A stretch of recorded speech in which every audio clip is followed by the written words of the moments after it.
കുതിർത്തി വെച്ച കടല കുക്കറിൽ തേങ്ങക്കൊത്തും ഉപ്പും ഇട്ട് വേവിക്കാൻ വെച്ചിരിക്കുന്നു. ചട്ടി അടുപ്പത്ത് വെച്ച് ചൂടാകുമ്പോൾ വെളിച്ചെണ്ണ ഒഴിക്കുന്നു.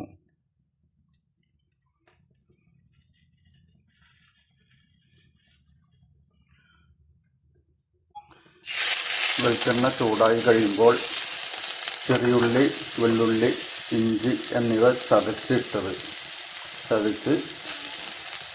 ഇട്ട് വേപ്പില എല്ലാം കൂടി ഒന്ന് വഴറ്റി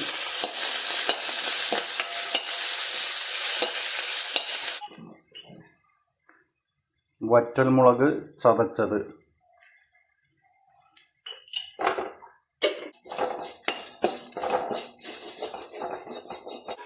വേവിച്ച് വെച്ച കടല ചീഞ്ചട്ടിയിലേക്ക് ഇട്ട് എല്ലാം കൂടി കൂട്ടി ഇളക്കുന്നു.